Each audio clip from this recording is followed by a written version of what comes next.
Hello, everyone. Welcome back to yet another political episode. So we got more good news for Republicans, or just it's a little boost for Republicans. I won't expect it to be much, but we got big news.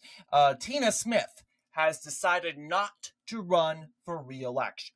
Now, who is Tina Smith? Now, Tina Smith is the former lieutenant governor, now U.S. senator from Minnesota. Now, Tina Smith is a bit controversial, especially among Christians, because she is a Planned Parenthood executive, a former Planned Parenthood executive. Therefore, she really is she's one of the biggest pro-abortion advocates in the U.S. Senate ever. So, in history, I want to believe. But good news is we don't have to deal with her anymore, although I would say would have a better chance defeating. We would have a better chance defeating Tina Smith than we would be defeating. I don't know. Amy Klobuchar. My mind's getting walked off, but you get what I'm saying. Tina Smith isn't really the clique that a lot of people would think, like, oh, I know the senator, like Amy Klobuchar.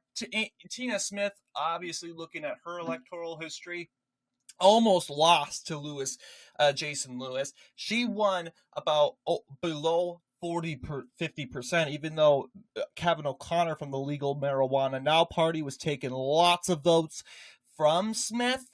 I would say significantly that maybe if O'Connor wasn't involved, that Smith would probably win this election by like 52%, similar to Tim Walz's election. You'll see in similar to this margin here 2 years before that race, there was a special election in 2018, which saw Tina Smith, the lieutenant governor, elected. And I'll tell you what, the lieutenant governor once again will be running in that said open Senate seat. Peggy Flanagan, the very first Native American lieutenant governor of Minnesota, has now announced her run for that seat. And obviously, she is from the White Earth Nation. She is obviously our lieutenant governor here in Minnesota. And she is, I want to believe, Ojibwe, from the Ojibwe tribe. But yeah, she is Native American. And she obviously was the very first Native American lieutenant governor in the state of Minnesota, or in the United States history. I am not sure. But yeah, she is Tina Smith's successor. And what ended up happening was hang on. Michelle Fishback, never mind, the former lieutenant governor. Yes, she represents Minnesota 7, but she formerly was lieutenant governor when Smith took that seat in the Senate in 2018. She was of course, and I don't know how they got Michelle Fishback. I think she was put in place by Minnesota Republicans, but she represents Minnesota 7. She's in the United States House of Representatives right now. And, of course, Peggy Flanagan, lieutenant governor, she stayed loyal to Walz all the way for 6 years and now decided to run for that race. Now, seeing Peggy Flanagan already declaring her run, it's very likely that Tim Walz is not going to run. I actually thought he was going to run in the seat. It was a very good chance until Peggy Flanagan, who had admirations to run for governor in 2026, also that year, that concurrently going on, he decided, I'm guessing they're letting Tim Walz go for a third term. The question is, who will Tim Walz choose for his running mate? I don't want to have that discussion. But anyway, we're not here to have that discussion today. But then again, we gotta check out Peggy Flanagan's approval rating, because, yeah, I mean, she is a huge model for the people of the social justice warriors, the feminist mobs, especially for the women of color mob. They will idolize her, and obviously she will be winning that seat if elected. I'm telling you, as a Minnesotan, there is no way anyone can beat Peggy Flanagan in Minnesota. And I'll go over that in a little bit.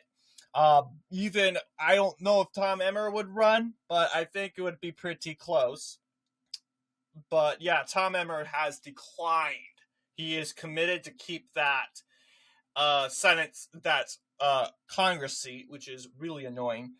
Publicly expressed Royce White, I thought, already signed his papers.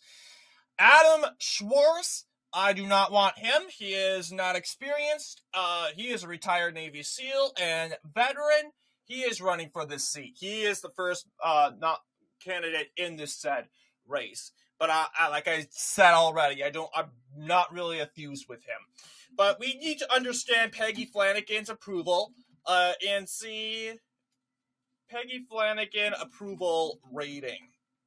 Okay, so yeah, I think Peggy Flanagan is the dosage of what gives Tim Walz his basic performances in his elections.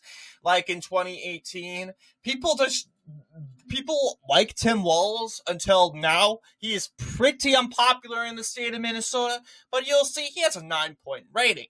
70% of Hennepin and Ramsey counties went to Tim Walz. That was not the case in 2018, in which Walz did did better than in his 2022 run. We knew that Walz would kind of perform worse because we've seen in the 2020 election that the rural areas were going rightwards, while rural areas in Minnesota in the 2018 election were still pretty loyal to the DFL.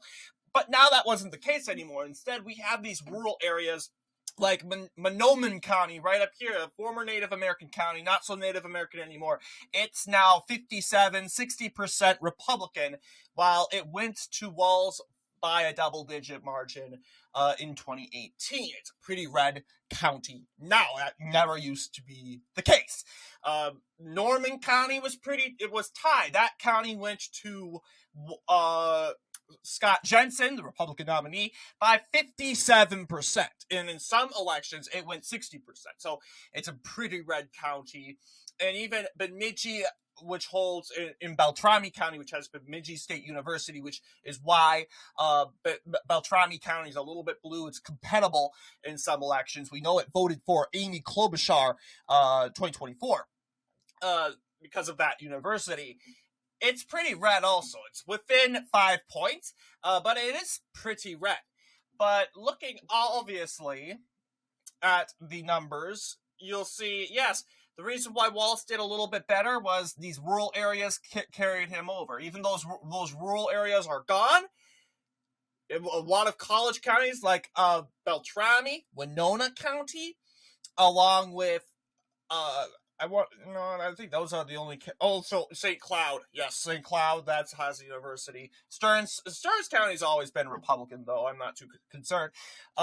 Those college counties went to Republicans, but thanks to the Tim Walz's approval in Hennepin and Ramsey counties shooting up in the sky, Democrats Walz managed to kind of keep his margin, 52%.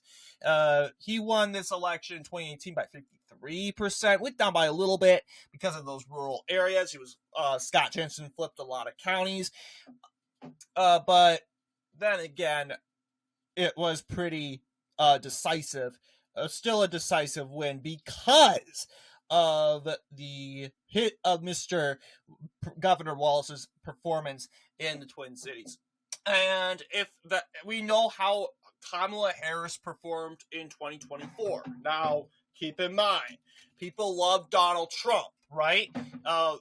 Minnesotans love Donald Trump, but the Minnesotans that love Donald Trump don't get to choose the election. It results in unfortunately, they don't get to choose the election because Minnesota always goes leftward. You have Hennepin County. Yes, it's going in favor for Trump. It used to go 70% for Biden, now 69%. Still 1 point difference. It really doesn't matter what's 1 point mean. But I'm just saying, if it's pretty much guaranteed and it's over when you have Hennepin and Ramsey counties in the 70% gap. Okay, if they're in the 70%, that is pretty much clear that, okay, Democrats are likely going to win the state by around a Tim Walz margin, a 7.7 performance. Yes, it's even larger than Biden's 7.1 margin, but smaller than his own previous record of 11.4%. So, yeah, but Walz won 2018 by a likely margin, by 11 points, a landslide almost. But you'll see public opinion is swaying, and if Tim Walz runs for governor in 2026, and do you hope he does? Well, if he does, then I'll tell you, I think it would be much more compatible, but publicly expressed, Tim Walz has expressed his decision to run in 2020 is in 2025. Republicans, they do need good news here. Scott Jensen is expressing another run in 2022. Why am I saying it's good news? Well, here's the thing. Scott Jensen's not really the strongest candidate in the said governor's race. A lot of people are like, oh, Jensen, he's just too establishment. He campaigned like an establishment figure, but he did bring a lot of Trump people in. Guys, I've been to the Jensen rallies. There were a lot of MAGA hat wearing people. Everyone had MAGA hat wearing people. Jensen has been a Trump critic, but right now he's now a big Trump supporter now. He is 100% in backings of J.D. Vance. I think he's a huge fan of RFK Jr. He's a MAGA guy now. And I think having run a first time, he's learned his mistakes, and now flying his name around the state, campaigning on sort of this Maha sort of movement, now that RFK Jr. was sworn in, and Maha is now a huge thing, making America healthy again, which Scott Jensen campaigned on making Minnesota healthy again in 2022. But the Democrats were fear-mongering about abortion. I really do think abortion was a huge indicator of why Jensen's campaign did not take off. But, hey, I'm just saying, if this is what this is what could happen, we give Jensen another try. I'm better than it, and we could give Royce White another try. But it really does depend there. So, obviously, we're talking about the United States Senate. We, in regards to that race, the 2026 race is basically saying that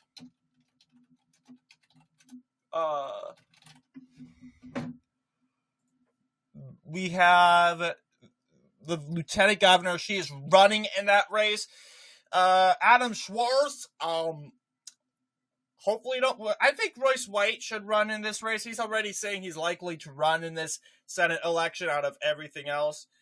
Julia Coleman, along with Karen Housley, but these are potential runners.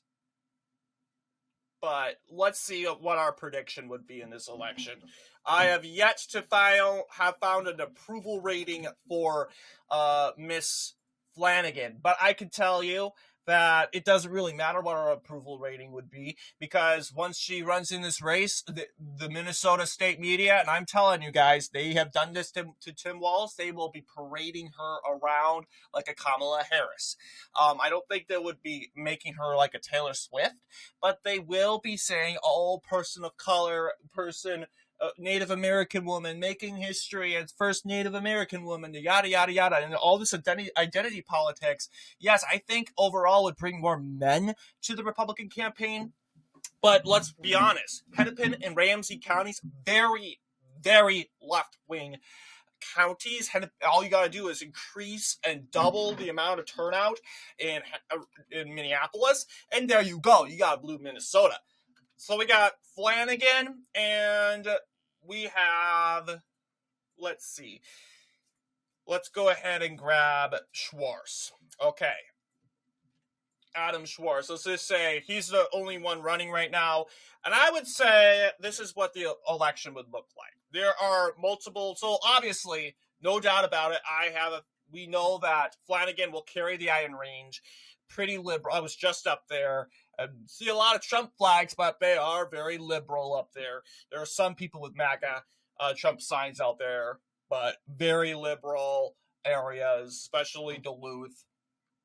You got Olmsted County will definitely vote for her. You got Hempton Ramsey, and definitely Washington and Dakota will probably vote for her, even though Washington County is becoming more compatible, sort of like Anoka, that's the reason why that's being the case, is the rural suburban north. Just like Anoka, the suburban rural north of Washington County is also pretty conservative. Also, I think Rice, despite voting for Trump, will also vote for Peggy Flanagan. Why is this the case? Well, this channel was not around in 2022. Instead, I did some other private predictions around 2022, and I said that Rice County would go for Scott Jensen. I was committed and thought that, Rice County, it's rural, yada, yada, yada. It's voted for Trump twice, but I didn't understand that Rice County has a huge history of voting Democrat down ballot. Yes, this is a Trump county, guys. Let's take a look at how much Rice went to Walls by. Rice County went to Walls by a margin of 3.77%. Okay, this is a pretty respectable margin there. You have the Secretary of State race, Rice County, also going to Steve Simon. Let's take a look at how much Rice County went to Simon by. Okay, so Rice is actually all the way up to 7 points. They really went against. They refused to double down on Kim Crockett. They swung to the left, 53% to 46%. This is what I'm talking about. Low turnout is pretty notable in Rice County. Overall, I would describe the county as a Trump county, but in order for the county to go red, you need to flip every and you need to get everyone out. I mean, not many Democrats voted in Rice County in 2022, which is why Ryan Wilson ended up winning that county overall. So Rice County 1.68. Then there's also the Attorney General's race, which was the last at-large race overall. This one was supposedly supposed to go to the incumbent, not the incumbent, Jim Schultz, but 1.98% for Jim Schultz. It's a winnable county, but in these big races, though, these bigger races, the governor's race, it voted for, in 2020, it voted for Tina Smith, very far left, very unlike because of those left-wing radical positions. It voted for Keith Ellison in 2018. He is he's an open pro-Palestine, defund the police attorney general. Imagine that. And we have a rural community, a local college community, Rice County, voting in favor for a Marxist. So I would say, hey, look, expect the unexpected with Rice County. I just have a huge feeling that county would go for Flanagan. Blue Earth and Nicollet, they are traditionally Democrat counties. They usually vote Republican in these very big down ballot races, but overall, in gubernatorial races, they are pretty liberal. Liberal along in Senate races, also pretty liberal. Voted for Tina Smith twice. Al Franken in 2014, Al Franken again in 2008, and last time these counties voted for Republican would be in Norm Coleman in 2002. So this is what I had Nicollet Blue Earth County and also Clay County. And I think overall this would probably be my prediction. Now, why am I leaving Carleton County out of the picture? Now, Carleton County, I have a feeling will go more rightward. Why? Why would I think such a thing? Well, Carleton County, a lot of people say, oh, it's a part of the Iron Range, meaning it's probably more liberal. Yeah, to a point. I mean, it voted against Trump twice, went to Trump this year, but we've seen huge dramatic trends in regards to three former Democrat counties. Well, I would say a lot of Democrat counties here, like Kuchiching, Itasca, Attican, Pine, and of course, Carleton counties. So these 5 counties are supposedly very rural, very unpopulated, and they historically have been Democrat strongholds. And I would say Pine and Attican would probably be more Republican, but these counties are definitely very liberal. What ended up happening was these counties, 2016, they flipped, even though Obama won those counties, Kuchiching and Itasca, by a lot. And it seemed something was similar in Carleton County. In Carleton County in 2012, it voted 60% for President Obama. 60%. Much liberal and much left-leaning than Hennepin County. Believe it or not, it was more liberal than Hennepin County. But let's take a look at 2016. That suddenly becomes with a huge swing to the right. In fact, I think we have a map of a political swing map. Okay, this is trend. Yes, you'll see, look at this. Solid red. You'll see Carleton County. That is literally DFL. It's Republican over 15 points. It swung over 15 points for the Republican Party, and which obviously leading to the current state today. 2024 would be the very first time Carleton County voted Republican in this said election. So this was the first election since 1928 in which Carleton County voted Republican. Similar story with Itasca. I want to believe Itasca County, which was acting in Carleton County's behalf in 2016. Yeah, this was a pretty liberal county also. Itasca. So, whoops, I want to go to 2016. Yeah, let's take a look here. Itasca, which has become a reliably Trump county. Trump also was also the first Republican to receive a majority of votes in Itasca County since Herbert Hoover in 1928. The first to win Swift County since Dwight D. Eisenhower in 1952. And the first to win Mower County since Richard Nixon against John F. Kennedy in 1960. Now, the argument will be, oh, yeah, but Swift County and Mower County, these are rural counties. Swift County, there's absolutely no reason why Swift County needs to go liberal. I agree. Swift County was a big union county. It's not so much anymore. It's in favor for farmer unions, and that's why it's going to go for Schwartz by over 60%, very likely. But Carleton County, though it has a lot of unions, very different from the Iron Range. A lot of people say it's a part of the Iron Range. I've met a lot of people that said that Itasca, Itasca, Kuchiching, and even maybe Bemidji was also part of the Iron Range. Attican, and Pine. That these counties itself was a part of the Iron Range. True. The Iron Range politically stretched all the way down to Bemidji. But as you have clearly seen in elections, that we're now closing in.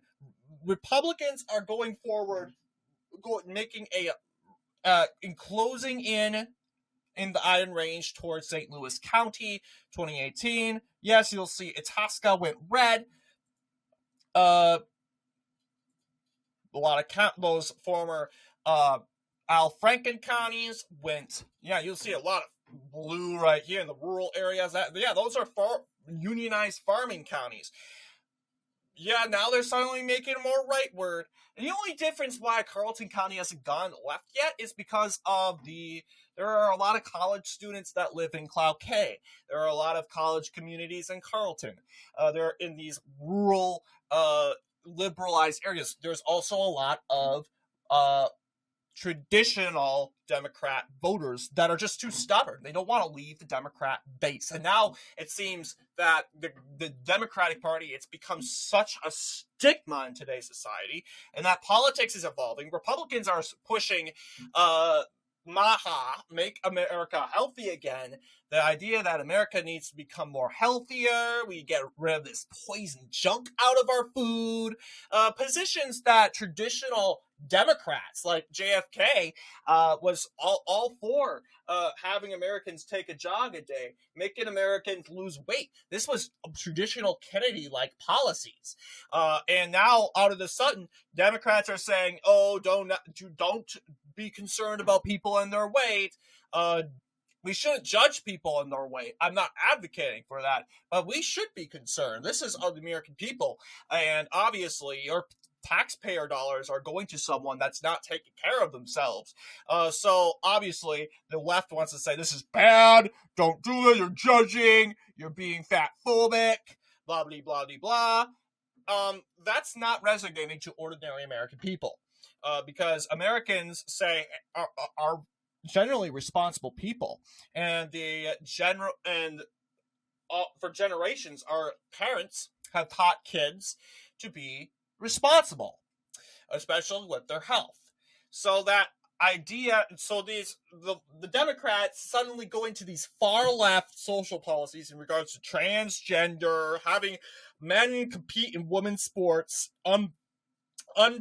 these trans women competing in women's sports, as well as trans women going into women's bathrooms, along with enforced indoctrination, yada, yada, yada, and all this corrupt government spending. That does not resonate in these former Democrat, traditional, ancestral Democrat areas. So I'd expect, yes, Carleton County is actually joining the party late with Itasca and Couchiching, which left the Democratic Party. It went to Obama by a lot, and then went to Trump by over 6 points. So I do think Carleton, it's not populated. It has a couple college communities, but it's very rural. I would say it's unionized to a point. I would say there's no real farms there. I've been to Carleton County many times. There's no real farms. There's just lots of trees. But I would say the lumber industry is a huge unionized county. Maybe some taconite workers are there also. So I would say, as long as this prediction, no matter how long this prediction took, I would say it would be like this, look similar to like this. Schwarz, 75 counties. Flanagan, 12 counties. I would expect that Flanagan would win by 52% to Schwarz's 45%. A 7-point win for Flanagan or an 8-point win. I would doubt. It's not going to go likely Democrat. Guys, all these sources are saying, I'm saying that Flanagan will win. Period. So I'm not biased. I'm telling you, it's not going likely Democrat. I've seen some sources say it's going to go likely Democrat, solid Democrat. No. That's not going to be the case. In order for that to happen, I think Hennepin Ramsey needs to go up all the way to 80%, or 75%, and that's not going to work. You got some people in the suburbs, but like I said in previous videos, the left, they are pushing the line. They're expanding across Hennepin County. They're trying to take over that whole county. No one really lives in the West, but I'm mainly concerned about Wright. I'm really concerned about Carver County. I'm mainly concerned about Scott County, Anoka County, those suburban conservative counties that give Republicans that 40% edge. So what do you guys think in regards to this video? Let me know down below. And as always, I'll see you all in the next political episode.